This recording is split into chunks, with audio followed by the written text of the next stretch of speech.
Good afternoon, St. Paul family. Thank you so much for joining, or evening. I think it might be evening by the time you watch this.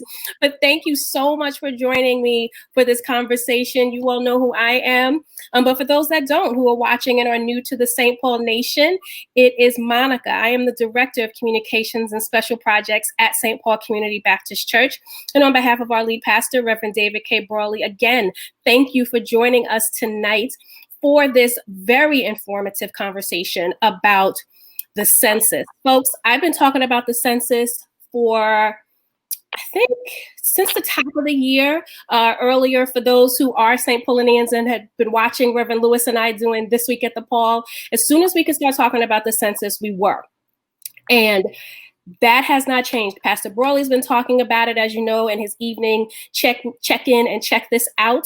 And we're just really putting a serious push on it because time is running down. You can't keep waiting. If you haven't done it, it is the time right now to complete it. So I'm just so grateful. A couple of weeks ago, I was watching a online presentation by our guest today at a friend's church, Carter Community AME Church in Queens, New York.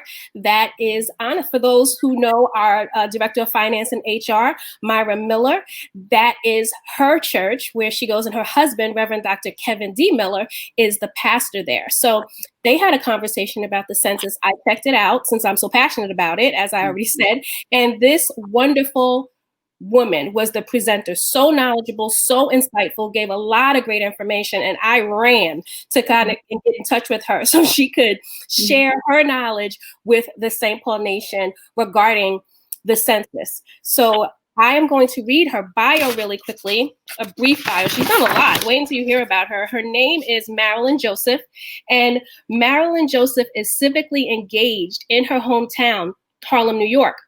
In 2001, Marilyn was appointed program director of the Baby College, a premier program of the Harlem Children's Zone. Marilyn managed the program's goal to provide Harlem residents expecting a child or raising one between the ages of 0 and 3 with information and support necessary to raise happy and healthy children. Under her leadership, the organization graduated over 6,000 families and consistently exceeded the annual enrollment goal for 12 years consecutively. In 2010, Marilyn accepted an additional role as the founding program director of the Baby College Guardian Responding and Developing Strategies Program, a home-based initiative federally funded through the Office of Head Start. In 2012, Marilyn was promoted to the role of Senior Manager of Early Childhood and Community Programming. Marilyn later accepted leadership of the Parenting and Community Engagement Department, which included both Promise Academy charter schools. She recently retired from the role in 2018 after 27 years of service. Her work for Harlem Children's Zone has been highlighted on Oprah, NPR, and an array of other mediums. Marilyn served as the first female and youngest president of the Frederick E. Samuel Political Club. Subsequently, she ran for elected office and won to serve as a Harlem district leader for the 70th Assembly District from 1997 to 2007. Marilyn received her BA from the College of New Rochelle and has completed the Developing Leaders program at Columbia University Business School. She is married and raising her daughter, a future queen, in Harlem. Marilyn, thank you so much for joining us. Thank you so much. I'm like listening, like, who is that lady? But hopefully it'll be representative of the work. Essentially, I like to call myself a community organizer. So thank you so much, Monica, for having me today. You're very welcome. And folks, you can see in Marilyn's, where she has her name, that she is representing Faith in New York. So that's a great segue, Marilyn, into what exactly is Faith in New York? Yes. Thank you so much. Again, with our work, Faith in New York has been designed to be one of many chapters of a national organization, Faith in Action. And so at Faith in New York, we are looking at providing supports and information to leaders, both clergy as well as lay, in terms of looking at just social justice issues. So how do we look at immigration and making sure that we are doing more around immigration rights? How do we look at voting, which is another big part of civic engagement, and making sure that we get it out to the community. And the community for us at Faith in New York are the 5 boroughs. So we actually service each one of the boroughs. And today's talk is going to be about the census, which is another area of civic engagement. So why are you so passionate about the census? What is it about the census and you? I mean, like me and the census, but what is it about you and the census? Yeah, and it's interesting because I started with Faith in New York back in May. It seems like a long time ago, in terms of everything that's been happening in 2020. But I feel that, if I can use some I statements for a moment, I was built for this, right? In the sense that, you heard a little bit, and for those of you that are listening out there, in terms of the bio, the community organizing piece is who I am and what I do, and I'm looking forward to opportunities. So when this one availed itself to sit and service Faith in New York as an agent for change, as it looks at the census and Census 2020, it was a natural fit, right? In the sense that I wanted to make sure that community was aware all throughout the 5 boroughs, as it's definitely something that affects New York State in its entirety, but again, in these 5 boroughs, wanted to make sure to get the word out. So again, the opportunity availed itself, and I've been glad to be a part of Faith in New York, really making sure that we get the word out around census awareness and making sure that we do a complete count throughout the city. Yes, awesome. So I know that you have some slides that we're going to share. Would you like me to start sharing them now, or? Sure. Okay. So I'm going to go ahead and share my screen, everyone. And Marilyn, when you're ready for me to move to the next screen, just say, next slide or whatever. Okay, great. So yeah, today's conversation I thought would be, really launched in the whole idea of what's happening as we are 9 days away today, being really close to the deadline, and as we do the airing, hopefully some things have changed, but we're operating as if things have not changed, in the sense that September 30th is the deadline for the census. What I'm alluding to, in case those of you in the audience may not know, there are a couple of cases that are open in terms of injunctions around what's happening with the census. The census was designed to end on October 31st initially.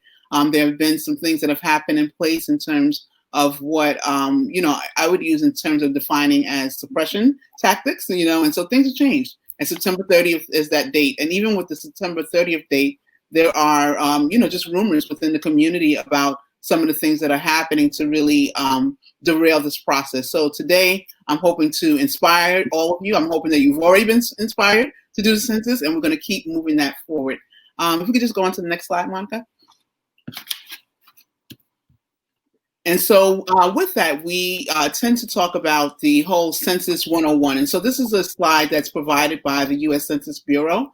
I like to use it because I think that it brings home to those that we provide services to, those parishioners, other congregants, just what is the census and why is it so important and what do we need to know, right? We want to make sure that we are making sure that everyone is counted, right? And so regardless of your status, whether you're a citizen or not, if you're here and have been here since April 1st, and I say that because we got our little babies that were born throughout the last couple of months, that we count each one of them, right? As it relates, everyone counts is the one place that we want to kind of anchor this particular discussion.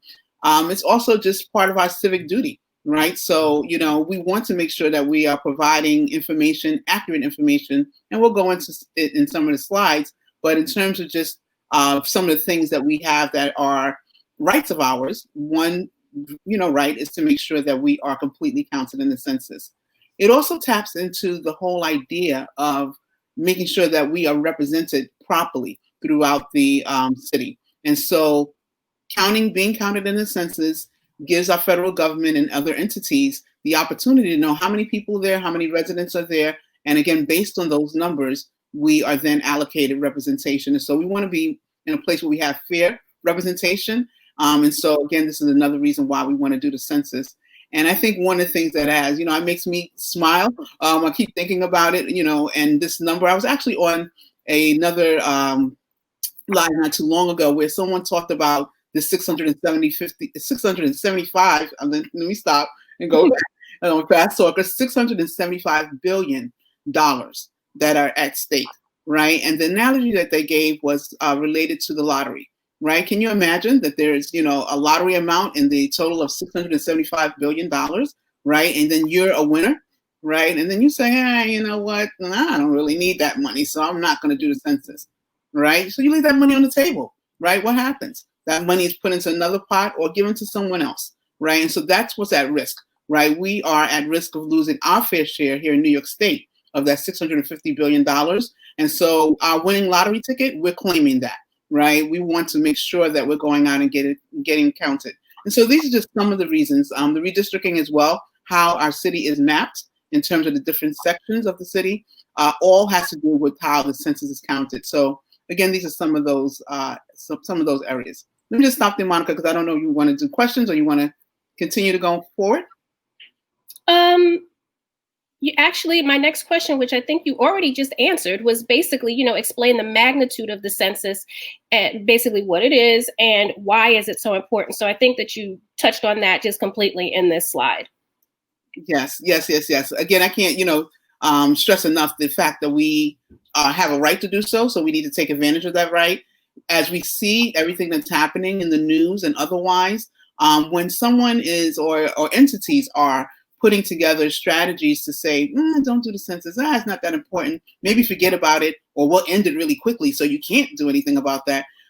That could be something for us to think about, right, as citizens, and saying, that sounds a little strange. You know what? Let me do the opposite of that, right? Go forward, right. Make sure that I'm counted. And not only that you as an individual is counted, but that you go forward in connecting with others in your community.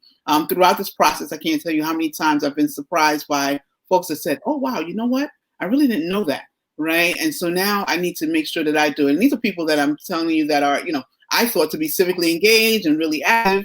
And again, surprised by the fact that I didn't know some of these, just facts around the census. And so I say that to say that, we all can be, continue to get educated in this area, and we can all do our part in making sure that we're letting others know about it. Awesome. And for sure. And I noticed here on this slide that it says it's about redistricting. Can you explain a little bit more about what redistricting is and how it can affect New York and, by default, obviously Brooklyn? That's correct. Okay. So yeah, this whole idea of redistricting really has to do with the mapping, of the state and of the city. And so if we look kind of reflectively, there have been places where we've been undercounted back in 2010, for example, and even back in 2000. And as a result of that redistricting, and so how, the city is cut in terms of different maps and different tracks in terms of community, it plays a role directly into how many representatives we would get, within the city. And so we've lost a number of seats as a result of that. If we're undercounted, right, meaning that, again, we're not, there are 1 million people in a certain area and we're only counting 500,000 of them, then half of that, representation in terms of getting us, elected officials is not recognized, right? And so again, this whole idea of making sure we get a complete count, we want to be as close to that number as possible.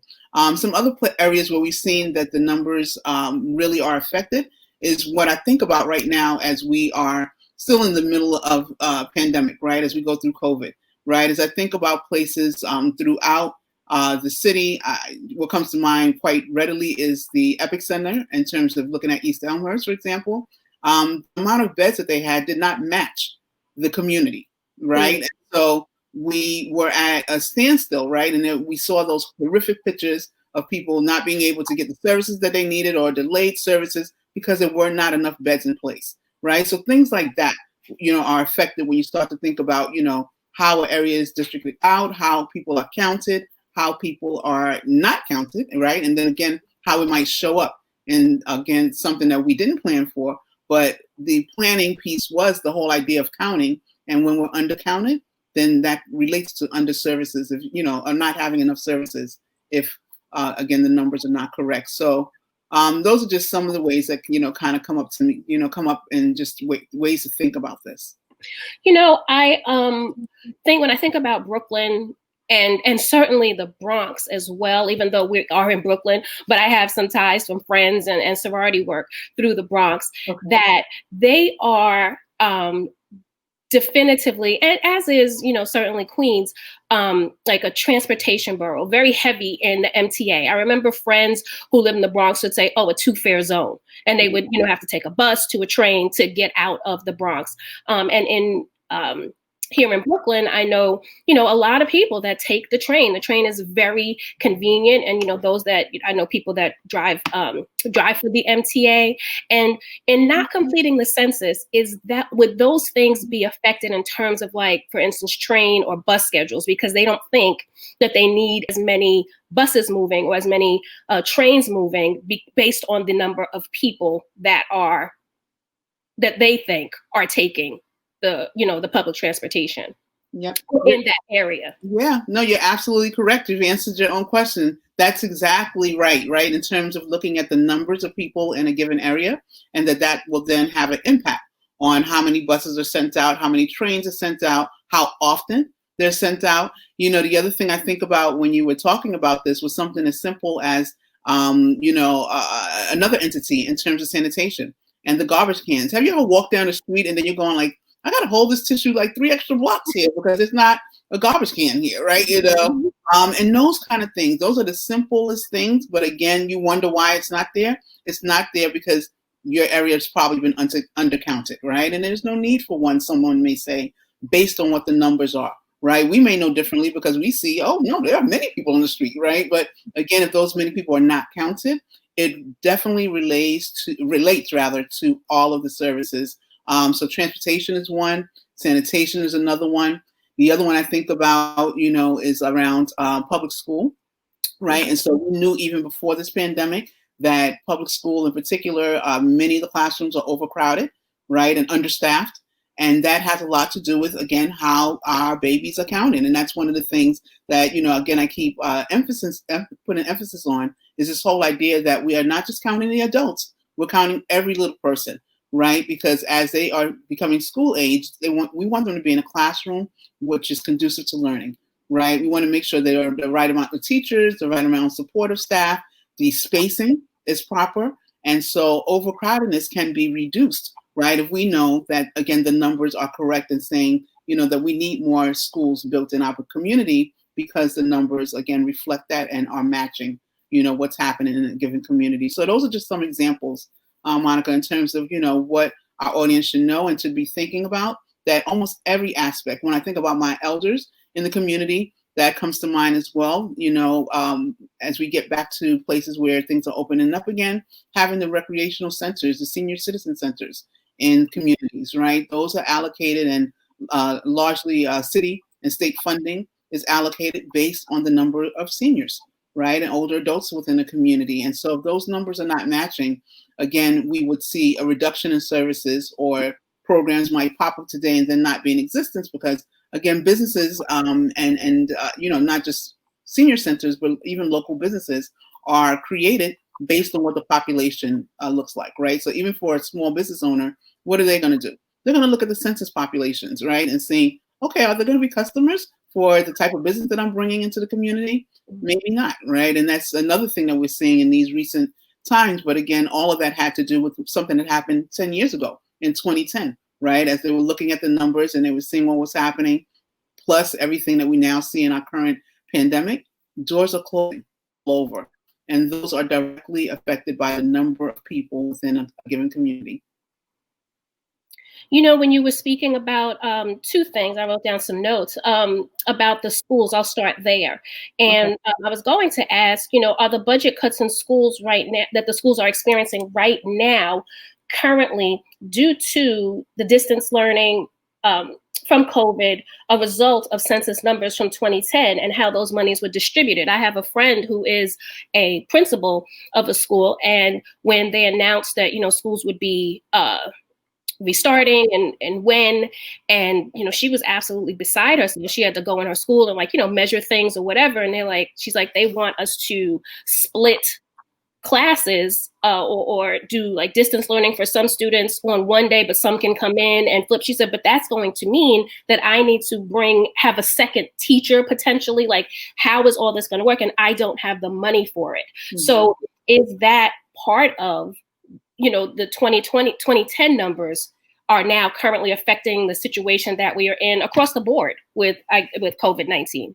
Absolutely. Absolutely, Monica. And this is what we're trying to prevent, right? Because what we're seeing currently is that there are not enough school staff. And that's why we've seen, I think that's a direct reason why we've seen the stoppage of start dates, right? In terms of interfacing classroom settings, because the numbers were already undercounted, right? So your friend who's a teacher probably was already working within an environment that was overcrowded.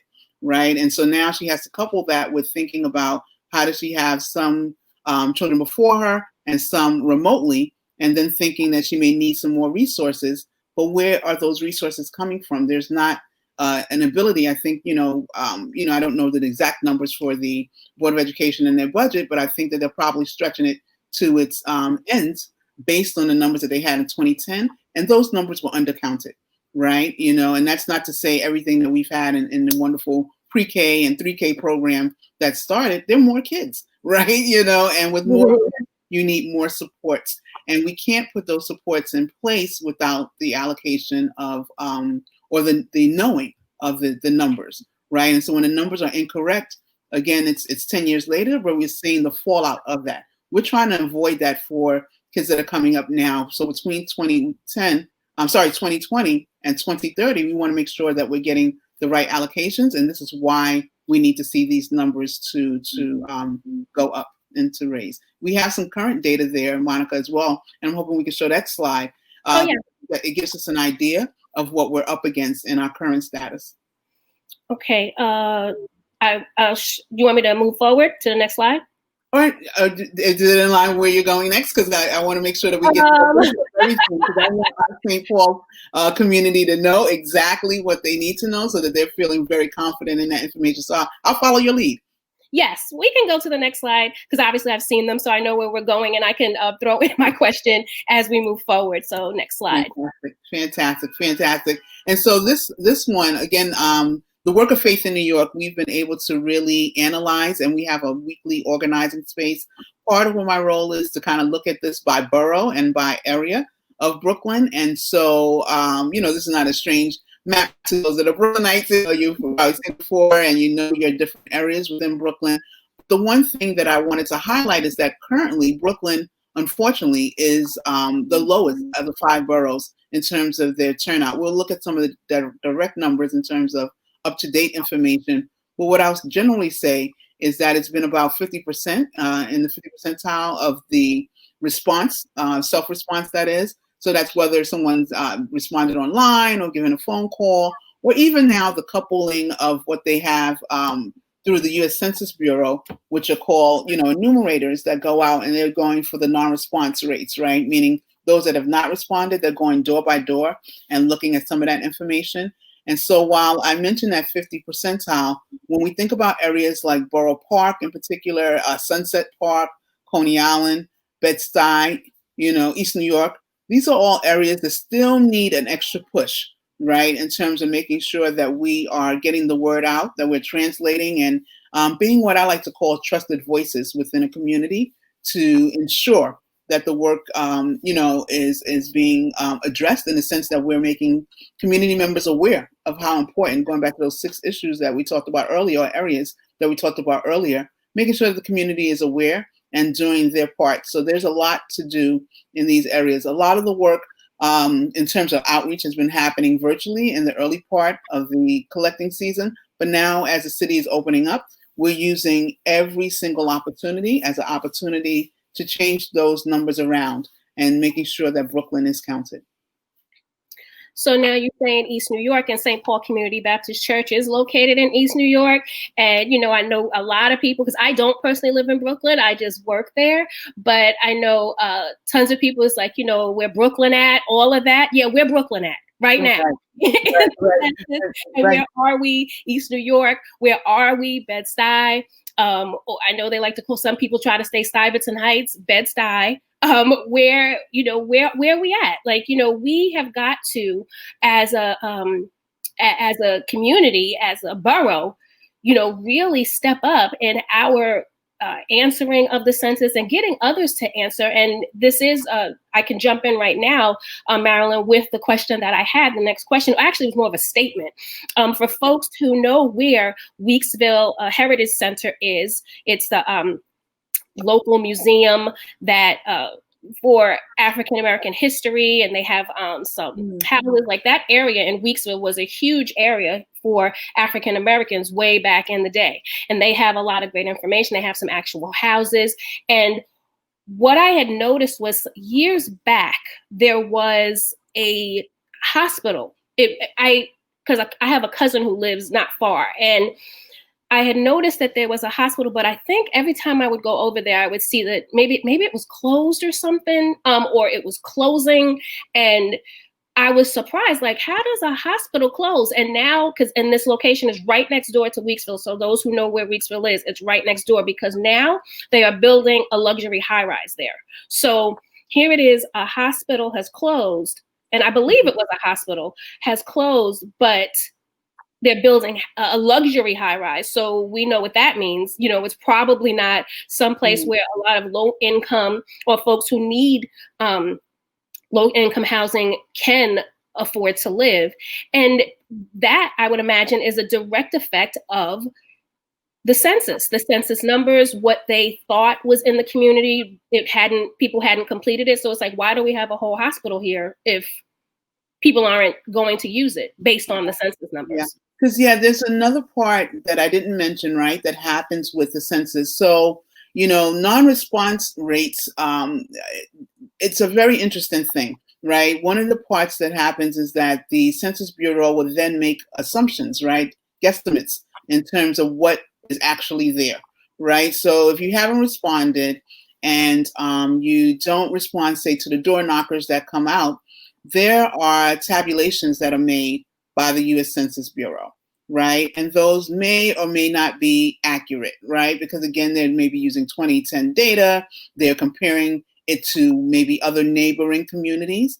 And we know that communities, can have some turnover and change in terms of what the group needs may be, right? And so all of that can dictate what happens in terms of a hospital closing, right? So maybe the numbers are not right, and again, I don't know all the specifics here, but I can make some analogies based on what you just talked about, right? So the numbers can be skewed in saying, there are not enough folks that need the services from that particular hospital. The hospital's like running into challenges. They no longer have the type of funding that they need or the patients, right, to run the hospital. So they then close, right? But then there are probably some realtors that are going, this is near another little area that, we're trying to change and make a little boom happen, right, economically. And so we're bringing in a different type of resident, right, that will change around the community. And thus you see, the raising of luxury housing and things that, again, we want to get a true count. We want to have people stay where they are, and use accurate data to really move that work ahead. So what you say saddens me, because, again, it's another reason why the census is important, right? We have to give a true narrative, right? And not a guesstimate, right? Not like I think so, because all of that is going to get us on the wrong end of things when we get closer to 2030. So these are all good reasons, Monica, that, folks should be dialing, that 844 number or going online and making sure that they get that information in. I have been hearing from like the New York Census Bureau that we should refrain from doing like the mailing, because we're getting closer to the deadline, so that we want to emphasize, again, doing it online. And we know that can be, the digital divide is also another issue, right, throughout the borough of Brooklyn. So we're also asking that you have a little bit of patience and you call in. Once you call in, it's about 10 minutes, in terms of just getting some information. No one should be giving social security numbers or driver's license or all those other things that people may fear. It's basically, how many people are in your household, right? So that it gives an idea to the Census Bureau what the count is in a given area, whether it's, Bed-Stuy, East New York, Canarsie, or another area. Great. And I'm going to move on to the next slide. And as I do that, I'm going to say that first, they keep saying it's about 10 minutes to complete it. Folks, seriously, it's probably less. Like, I got my census. Absolutely. The day I got it, I completed it that very same day. And where I live, I have a neighbor that lives below me, and we have had the enumerators come around because clearly my neighbor has not completed the census. And they did ultimately ask me. One day I looked out the window and they were like, do you know how many people live downstairs? Right. Interesting. I mean, and I do know the answer, but it is less than 10 minutes. They say that 10-minute number, but it's so fast that you don't even have to, set aside a full 10 minutes, especially if you do it like digitally, because that's the way I did it.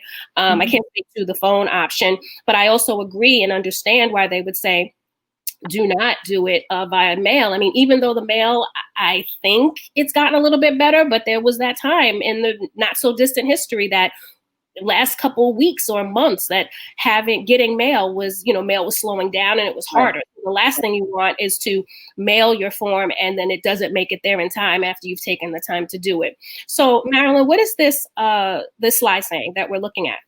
Oh, yes. This graph is basically highlighting as of 9/20, what the Census Bureau has collected, what the percentiles look like across the U.S. and within the state. So the first column represents, again, what's happening in real time. Well, at least up until yesterday, in terms of data. And then the second column gives you what happened in 2010 at the same portion of time. Right. And so I want to, a couple of things I want to draw your eye towards. In terms of like New York State, we're at 58%, 58.9%. In 2010, we were at 62%.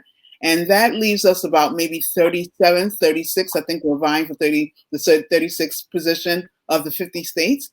And so when we talk about this whole thing about districting and the distribution of that $675 billion, that puts us way down on the pegging scale, right? And so I don't know about you. I shouldn't even say I don't know about you. I know as New Yorkers, we like to be number one, right? We like to push through things and we want to be on top and getting our fair share of everything. And so, again, in terms of rationales, we want to make sure that we're higher and then 36th, 37th in terms of the 50 states. So that's one, just data point.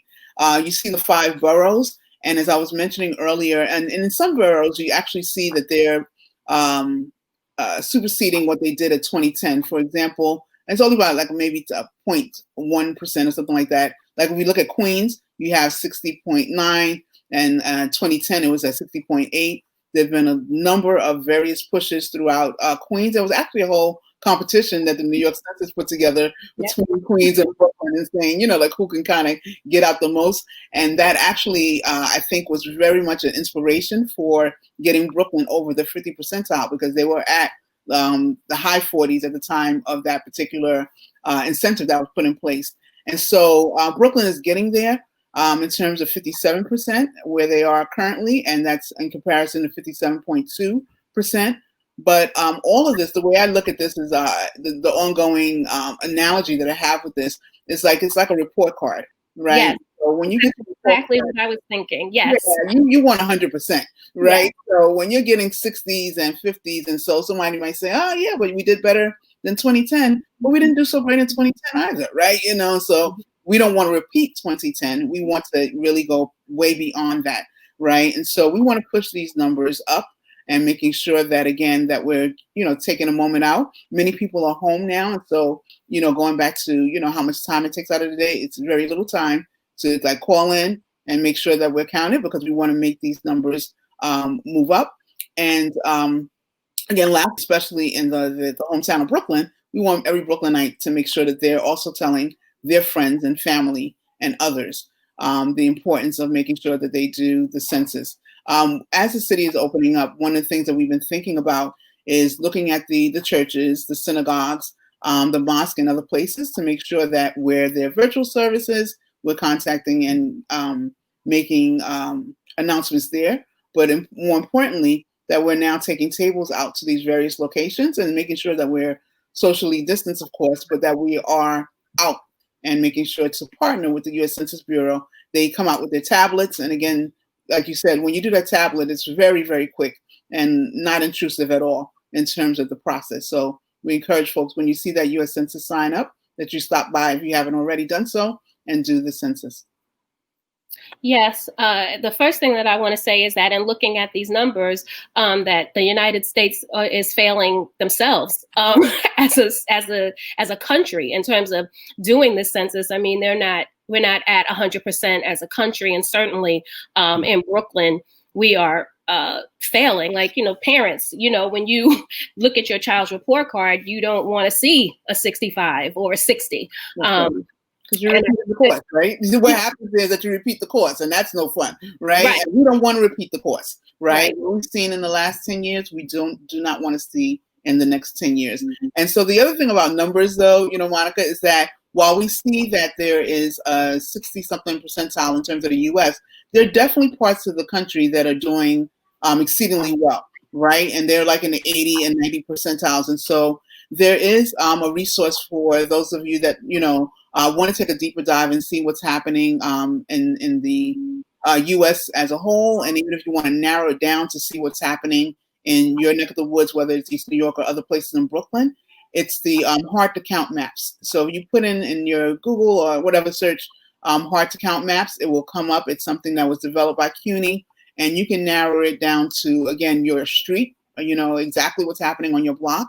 Or if you want to look at it in comparison to what other states are doing, where the other 36 at in terms of their percentiles, you're able to do that as well. So again, that's hard to count maps. Put it in as one word, and you'll get that website, and you'll be able to find out some more data.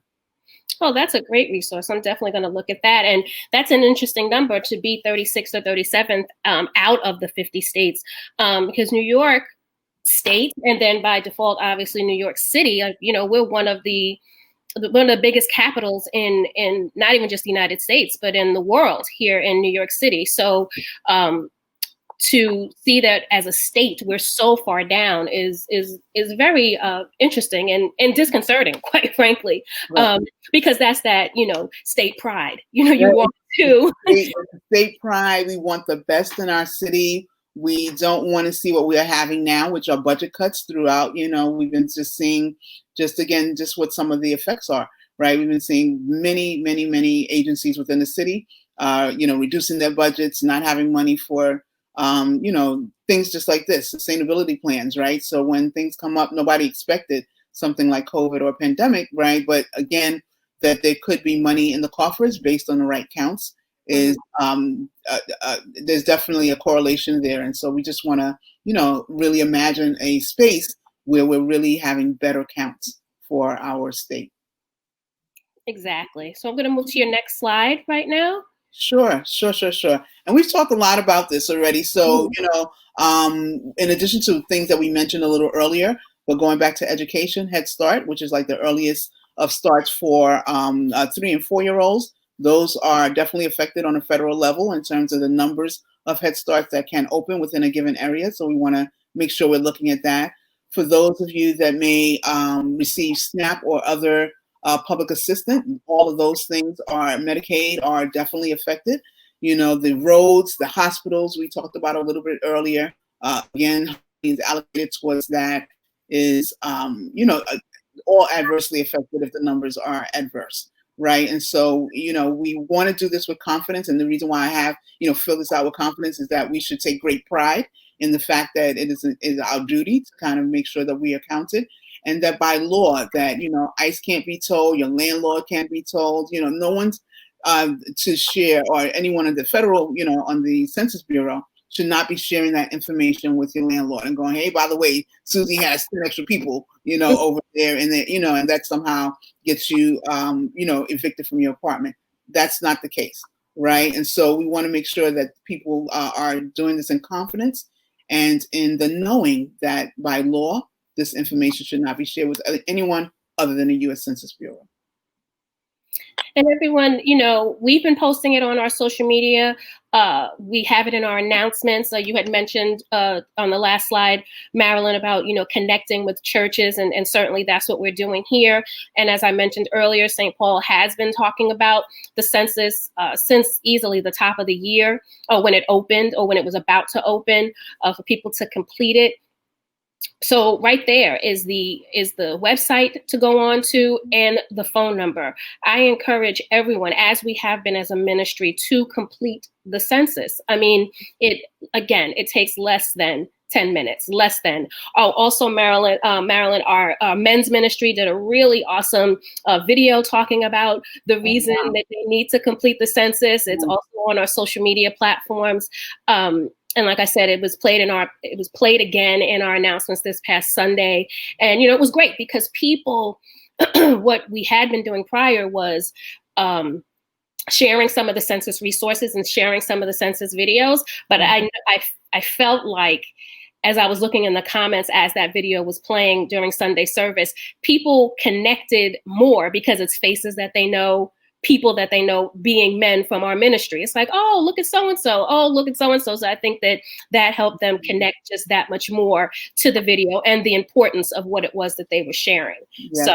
Yes, I want to commend St. Paul. You're giving me goosebumps here, because that's exactly what we want to do, right? No one has a corner market on, being a trusted voice. I think that trusted voices come on various levels, right? And so the fact that St. Paul has, honed in on using its male leadership, right, to bring that message home, and that resonated with folks, is something that we should replicate, right? The fact that something like even this, the census with confidence, it's something that you can use publicly, right? So, you wanted that, we can give that to you, and you can put that on your social media. And that's another way, right? And that, again, this whole idea of trusted voices, I can't say it enough, that it comes in a lot of different formats, right? I'm sure that there's an elder within your congregation. Every time he or she speaks, everyone listens, right? So Mary says it, it's gospel, right? And so with that, being said, that there are so many different levels of how we may show up to make sure that we play a role, and that we all have a role, is basically what I'm trying to say, right? In this whole idea of making sure that we're spreading the awareness and moreover the completion of the census. Yeah, when you said earlier about, the information can't be given to ICE or tell your landlord anything, I was watching something. It was a week ago or a couple weeks ago. Some actresses, excuse me, Tracy Ellis Ross and Alfre Woodard and Regina King, and who was the other person who played? Oh, Sanaa Lathan, along with Lena Waithe. They had done like a recreation of the classic TV show Golden Girls, and it was like just a little mini episode, but it was online and it was so cool. I saw it, I stumbled upon it and tuned in, and they were talking about this. They all came together, and the census and voting was part of kind of the reason to do this, because they know, if we're all coming together, people, a tremendous amount of people are going to come and watch, and let's use our platform for good at the end. So after they did the little skit that they did, they talked about the census, and Lena Waithe said something that was really funny but true. It's like, you're not hiding from the government. If you think that you're hiding from them, you're not. I mean, if you have a cell phone, if you have a job and you're, a social security number, they can, or a driver's license, they can find you if they want to. So not doing the census is not going to save you from the government, potentially finding you for something that you feel you've done or whatever the situation. So, don't let these 10 questions be, stop you from doing, this is also part of your civic duty, just like voting. So absolutely complete the census. Absolutely. Yep. Your information is out there. I was seeing most recently on the news that there are going to be some ways to track your movement through your cell phone, so that as we deal with COVID, so technology is out there, information has been shared. Again, this is something that you don't want to get caught up in that piece of it. And like to your point, you want to just dispel that, right? So some information is already out there. This is not going into your, again, what your social security number is or any levels of what we would consider fraud, asking about your driver's license or, give me all the details of it, So all of those things should be things that you alleviate from your mind. And you want to really think about, like, why is it like I'm waiting for this bus so long, right? And how do I avoid that, right? And how is it that I make sure I have the best school for my baby? Because that's what every mom, every dad, any caregiver wants for their kid. How do I make sure Sister So-and-so has the best senior center, right, in their neck of the woods? How do we make sure we have the right representation and voting and making sure that this is all tied together? That's the change of mind. If you're putting some other obstacles that might not be as positive, let's lift those up as ways and inspiration to move this work forward. Awesome. Next slide. So yeah, this was one of my questions, like what can the everyday person do to help get New York and Brooklyn and where their community is? Because St. Paul, like I said, I live in Queens. So how can the everyday person help to get the census numbers up in their community? Absolutely. So there are a ton of things, both formal, and informal. If you want to get in contact with Faith in New York, you may get in contact with us, and we are doing phone banking. A number of other organizations are doing this. So again, we are not, it's not the Faith in New York commercial. It is the census commercial, right? And let's get the census work out. And so there are a number of ways that you can do that. You can go on to New York Census, their website as well will show that information in a moment. So phone banking is one of them. Many of us are home and may be have reduced hours or not working at this time and want to make an impact. We have ways that when we talk about Brooklyn, and Brooklyn in particular, with Faith in New York is at the top of our list of who we're making phone calls to, right? So we've actually designed our phone banking to target Brooklynites, right? In particular, that we want to make sure in particular areas that they're getting that phone call and then patching them right through to the U.S. Census Bureau. So that's one of the ways. We have organizing sessions so that there are groups of us that come together, again, both lay and clergy leaders, every Thursday at 4 o'clock to kind of just talk about what is it that we're doing in our neck of the woods, to share information. There are a lot of Google Docs and technology that has been lifted up in terms of making sure that we are more uniform in knowing what's happening in every area of Brooklyn. And so that's another way that you can get involved, where everyone is welcome to that. You just go to the bit.ly that's listed before you here, and you can be part of that. You can register for that particular session. We also have posters and literature, and so to the extent that that's something that you would want, at your place of worship or within your community, you can reach out to us and we can do that. Again, that's another service that's done through the New York City Census Bureau as well. And so those are helpful.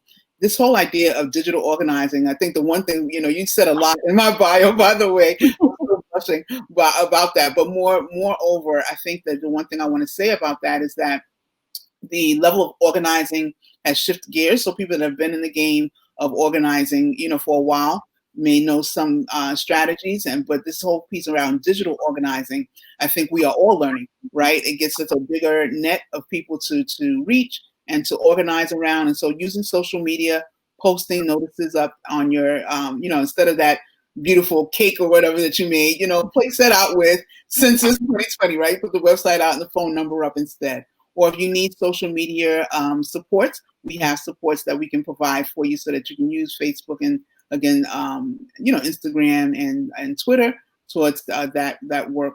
If you go to the Faith in New York website, we also have a calendar where we're trying to share that information more widely, because again, sometimes it's just about being in the know, right? And so to the extent that we can kind of share and communicate that information, we are putting in our calendar, and we're asking others that have calendars that are shareable to share them, right? So that we can know what's going on in the community. Like if somebody said, hey, come to the, tomorrow we're having a census party, that doesn't sound so inviting, right? But we're doing that book bag giveaway. And by the way, while you're there, we're also doing the census.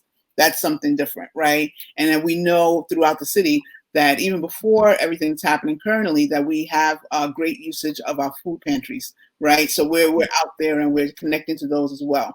So we ask that you think about everyday opportunities even as you're doing your daily errands, right? You can talk to your local barber. We had a local coffee shop here in Harlem where I happen to live, who was very gracious. He offered a cup of coffee for everyone that was completing the census or registering to vote. So they got their sticker that they're a proud, future voter, and they got a free cup of coffee as well. He was more than willing to do that as a way to, give back to the community. And I think it was also another way to encourage business as our business owners are getting back up on their feet. So be creative is what we're saying. There are so many ways that you can do that. Caravans throughout the community. And I love what I call the friends and family calls, like that could happen, that happens a lot each and every day. And I think to some extent, we have all increased our check-in with the family. So as we're doing a little text message, how you doing? Hey, remember to tell so-and-so about the census, right? Or if you need some help, here's the online address where you can go, or here's the phone number, right? But that we use every opportunity to do so. I was joking, I think, I'm not sure it was with you, Monica, or someone else a while ago about the whole thing about being zoomed out, right? People are zoomed, we're doing so much around Zoom and some other rooms, but, just take a moment in there when you're introducing yourself in the chat. And by the way, do the census, right? And just use that as a way to make it part of your talking points and your introduction to who you are and the work that you do. And so if any of this resonates with you and you want more information, my email address is there. We're working virtually primarily. We have not been in the office. And so we are, the city is our office, if you will, as we've been going out and doing tabling opportunities. But again, by email, if you reach out that way, we can get back to you and support anything that you might need assistance with. And Marilyn is very responsive. I emailed her and she got back to me, and that's how we are here today. So definitely reach out if you do have any questions or want to get a little bit more involved. Like she said, we are on the countdown. It is a few days away. The census closes on the 30th, right, Marilyn? And does that mean the 30th, people can still complete it on the 30th, or on the 30th, it's no more? Right. That's a good question, because I believe it's the latter part, in terms of the, not the latter part, the first part that you said, you can still do it until the day of the 30th. We want people to do it today, right? I'm hoping everybody on this call, right? The way that we're going to look at it is that everyone on this call, everyone that's in the sound of our voice has already completed it. If not, that you're dropping everything and making sure you're calling everyone that you know, right? We don't want to play with that deadline, like is it on the 30th or not, we want to try to get as many people on, beforehand, as possible. And so we want to make that happen. And I can't say it enough that we need everybody, all hands on deck for this one, right? It is not about any, organization. While we are very, very grateful that St. Paul, has is leading the charge in terms of like reaching out, that we need everyone joining St. Paul, right? And joining Faith in New York and joining us, right? We're kind of talking to each other here and in agreement about the importance. But we hope that if you were questioning any part of this, that you are not at this particular point, and if you need help, that you're asking for help, but that we all have a pivotal role. I think a lot of us have been looking for, what is our role? What is our voice in everything that's happening around us? Because we might feel, there's some level of just challenge in everything that's happening in the world, right? And so that you have resources around and available to you. You saw some of them previously, and thank you, Monica, for putting up this slide, because it also gives us some ideas in terms of websites that you can go onto and get great information. All of the things that I talked about a little earlier, you can do that as well. So please reach out. I should have changed that last part, so please forgive me. We should look at the Brooklyn Borough President, who has been doing, Eric Adams has been doing some great work as well. So if you go on to his website, you can just go on at Brooklyn Counts. Has been Make Brooklyn Counts is the hashtag that they've been using. And you can definitely look at ways to connect. They did a couple of press conferences over the weekend. They are in full support of making sure that Brooklyn is counted. And so definitely go on to our borough president's website, and you can get more information there as well. And that website is, I was looking it up real quick, brooklyn-usa.org. How fitting. There you go. Right. USA. And we'll make sure to put it in the chat so everyone knows. Because yes, Eric Adams is our borough president, and I have heard him talking about the census. So yes. Yep. Ooh.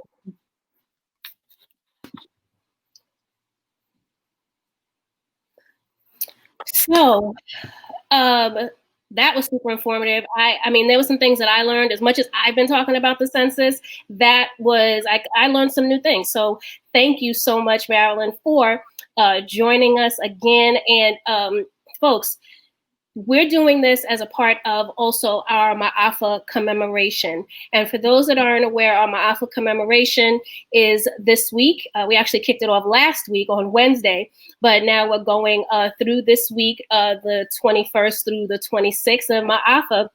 It's something that we've been doing as a ministry for 26 years. This is our 26th year.